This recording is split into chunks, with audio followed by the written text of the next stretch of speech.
Big threes. Many basketball dictionaries will tell you that a big three consists of when 3 all-star players, or at least all-star caliber players, come together to play basketball on one team. Now, big threes have been in the game of basketball for a very long time, a lot longer than a lot of you will think. And a lot of people will argue, myself included, that to be an NBA champion, you're probably going to have to be part of a big three to do it. I mean, if you look at the last 10 years, I'd say only 2 teams have won the NBA title without having a big three. The Dallas Mavericks and the Toronto Raptors. And I know what you're saying before you say that the Los Angeles Lakers last year was just Anthony Davis and LeBron James. They had Alex Caruso. So I think that makes them a big three in my opinion. From the likes of Kareem Abdul-Jabbar, Magic Johnson and James Worthy on the Los Angeles Lakers in the 1980s, Michael Jordan, Scottie Pippen and Dennis Rodman on the Bulls in the 90s, Shaq, Kobe and Derek Fisher on the Lakers, as well as Tim Duncan, Manu Ginobili and Tony Parker on the Spurs in the 2000s, and then most recently with LeBron James's 2 big threes in Miami and Cleveland, with Dwayne Wade and Chris Bosh and Kevin Love and Kyrie Irving respectively, and then Golden State's big three with Klay Thompson, Steph Curry and Kevin Durant, which only disbanded a couple of years ago. Big threes have dominated the NBA for years. When said Golden State Big Three disbanded in 2019, we all thought that we were going to go into a new era of basketball, the era of duos. Obviously, other than the Lakers Big Three, there was duos scattered all around the playoffs last year. Giannis and Chris Middleton, Paul George and Kawhi Leonard, Nikola Jokic and Jamal Murray,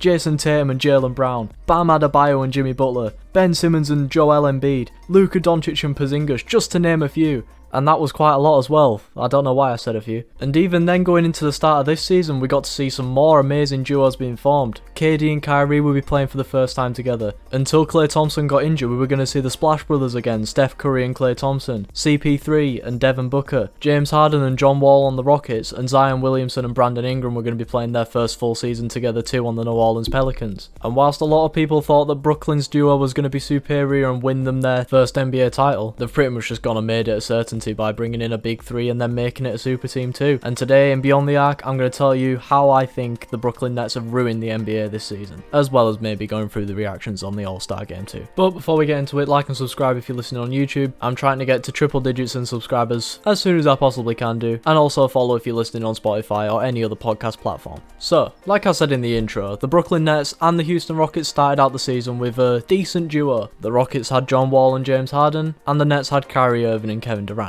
A lot of people thought that the Nets would still win the NBA title despite Kevin Durant coming back off a year-long injury and Kyrie Irving not really leading the Brooklyn Nets as a lot of people thought he would do the year prior. And this was mainly because Brooklyn had the backup that not many other teams in the league had. They had a very good young centre in Jarrett Allen, a former three-point contest winner in Joe Harris. They had Caris LeVert, who's a very good young and upcoming shooting guard. Other teams in the East would have probably given it a good go in knocking them out in the playoffs, but with Giannis not really having as much help as he probably needs, the Philadelphia 76ers and the Boston Celtics not really pulling through in recent playoffs, and the Miami Heat, who got to the finals last year, not having the greatest start to the season, a lot of people were expecting Brooklyn to breeze it and make it to the NBA Finals. In the NBA Finals, a lot of people predicted they'd be coming up against the Los Angeles Lakers, and it probably would have been a bit of a tough matchup. LeBron and AD, they're a very good duo, but so are KD and Kyrie, and I do think that strength in depth that the Brooklyn Nets had, that I explained earlier, would have seen them over the line, I'd say in about 6 games. However, Brooklyn did decide that they didn't want to chance losing to the Lakers in the finals and decided to tip the odds in their favour earlier this year. They sacrificed youth for a chance to win now and traded for James Harden on the Houston Rockets. In that trade, they got rid of Jarrett Allen, Taurean Prince, Rodinas Karukas, I can't say his name, and Caris LeVert, as well as a lot of draft picks. However, they now had arguably a top 3-point guard in Kyrie Irving, the best shooting guard in the league in James Harden, and a top 2 small forward in Kevin Durant. There was no way they were going to lose the NBA Finals this year. However, strange things could happen, and we've seen in the past, especially in 2019 with the Golden State Warriors coming up against the Toronto Raptors, relying on 3 people to carry the load on offense for you can lead to injuries, which saw Klay Thompson and Kevin Durant get injured during that finals, and Toronto ended up winning because of it.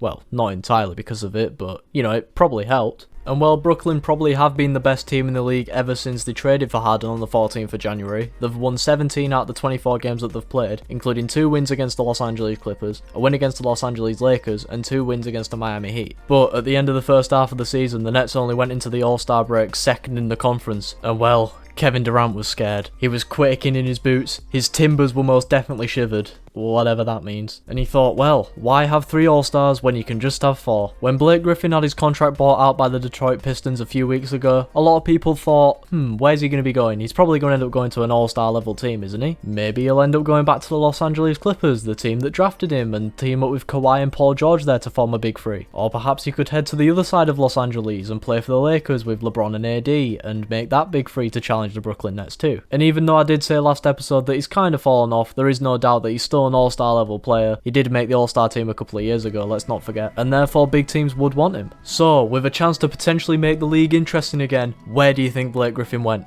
I'll give you a few seconds. Place in your answers now.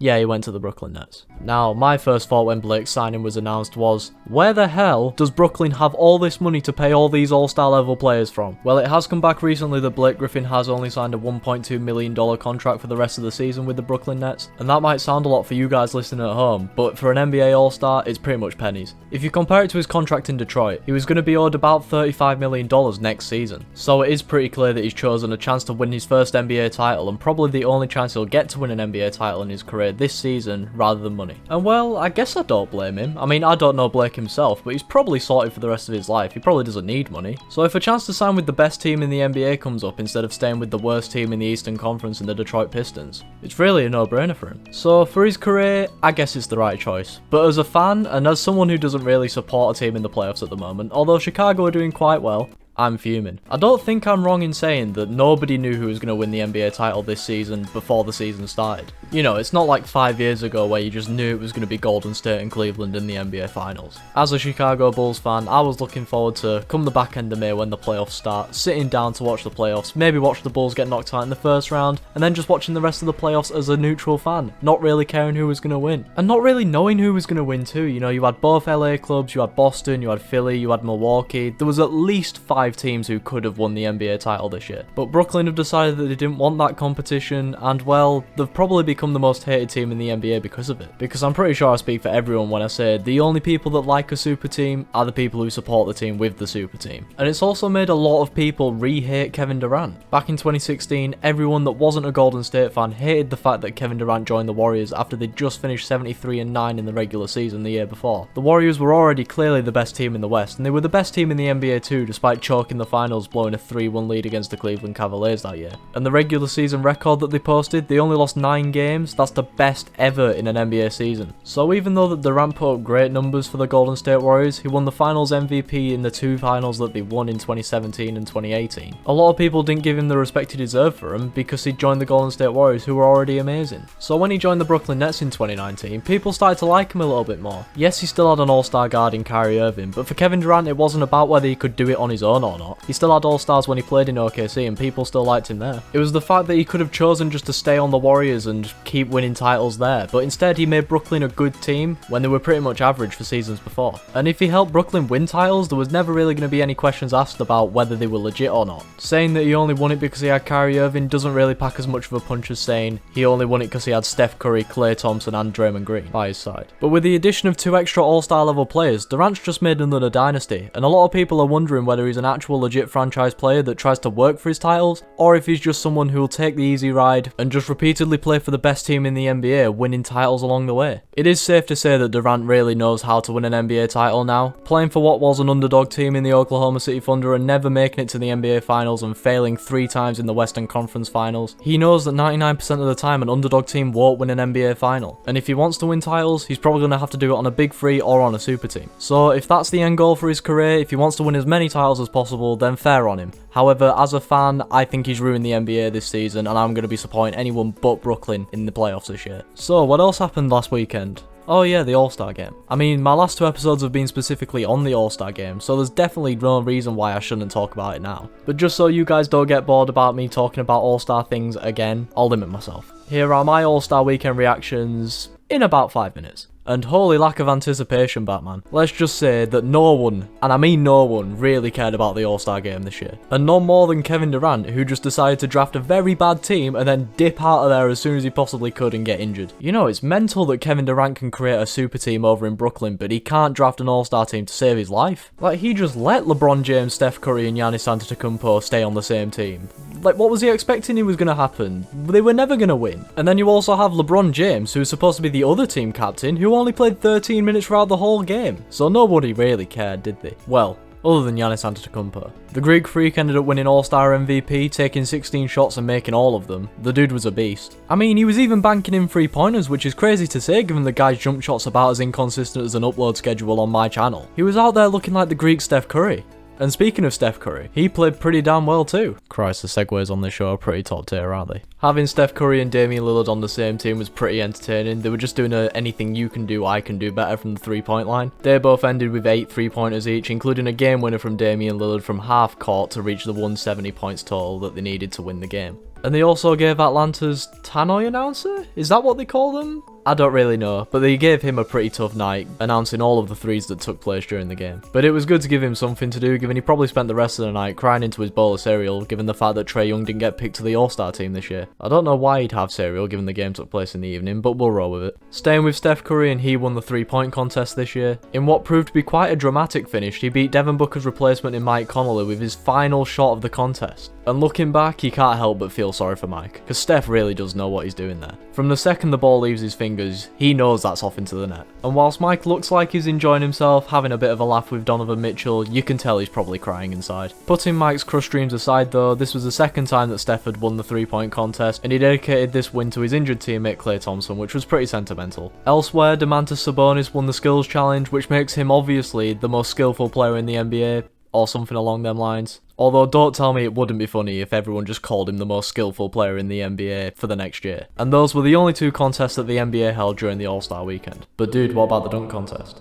Hold up, no, you tell me I have to talk about that. I've been doing my best to phase that out of my brain for the last week. Please don't make me talk about it. Do the dunk contest. Fine, I'll talk about the dunk contest. And you thought the All-Star game itself had zero anticipation. Well, let me introduce you to the dunk contest in 2021, where big players refuse to take part in it because they feel it's a waste of time, they might get injured, and all for what? To get mugged off by the judges after doing the best dunk? I don't blame them for not wanting to do it. And whilst previous dunk contest winners have included Michael Jordan, Vince Carter, Kobe Bryant, Blake Griffin, Zach LaVine and Donovan Mitchell, I don't think Anthony Simons, Obi Toppin and I've just forgotten the name of the last person that competed. This just shows how unbelievably forgettable this contest was. Cassius Stanley, that's the one. Yeah, let's just say they're not on the same level as some of the other people that I've just mentioned. I mean, Anthony Simons is just the backup point guard on the Portland Trailblazers. Obi Toppin is one of the flops of the draft class so far this season, being drafted number 8 overall by the New York Knicks and only registering 4.9 points per game so far this season. And Cassius Stanley's only played 8 games in his NBA career, and if you combine their minutes per game averages for the season so far, you get 32.6. And there are countless NBA players that average more than that by themselves. So it was clear to see that the star power wasn't there. But if the dunks were good, I'm sure nobody would have really cared that the star power was lacking. Just the dunks weren't good. I'm saying this as a 5'8" guy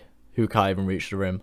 Let me rephrase. By dunk contest standards, they weren't that good. There weren't any dunks over team mascots, taco falls, or literal cars like in the past. After Obi Toppin's first dunk, Kenny Smith on commentary said he'd give it a 10 out of 10 if Zach LaVine hadn't have done the exact same dunk in the warm-up for his game a week ago. So that just shows how rather ordinary the dunks were. And in my opinion, the judges and the commentators didn't even hype up some of the better dunks of the contest either. Personally, I feel that Cassius Stanley's first dunk was the best in the whole contest. The way he managed to get the ball to go underneath the leg that he jumped off of, and he still managed to complete the dunk, like that was pretty sick. But he ended up being the first out of 3 eliminated. I'm actually quite surprised that the Atlanta Police Department didn't actually show up to the arena because he was clearly robbed. So, hashtag justice for Stanley. And when it came down to the final 2, I'm pretty sure the winning dunk pulled off by Anthony Simons didn't go as he expected it to. It seemed like he was attempting to kiss the rim as he dunked it home, but it did seem like the rim was sticking to social distancing guidelines as he missed it by about 2 meters. And then when he landed, he stood there with a big oops face and just blew a kiss to the rim and walked off. But it was enough for him to get the majority of the votes from the panel, meaning he is the 2021 Slam Dunk Contest champion. However, I don't think anyone's going to be looking at this year as a benchmark for future dunk contests to come. But now I can stop talking about this year's Slam Dunk Contest, and I can go back to thinking it never happened. Rising Stars participants were announced, but the game never happened, and I'm just going to say it never happened anyway because Patrick Williams wasn't involved. Damn, the Atlanta Police Department really did miss a lot of robberies at All-Star Weekend. And that not only wraps up my reactions to the All-Star Weekend this year, it also wraps up the episode. What do you guys think about Blake Griffin joining the Brooklyn Nets? Have Brooklyn already won the NBA this year, or is there a team that might be able to take them down? And what do you guys think about the All-Star game this year? Let me know either in the comments of the YouTube video, or maybe even get in touch engage with me on social media. My Instagram handle is the official BTA podcast, and over on Twitter it's at BYTA podcast. Also, subscribe to the YouTube channel, and feel free to leave feedback on what you want to see in future episodes on any of my social medias. Thank you for listening, I hope you enjoyed, and I'll talk to you in a while.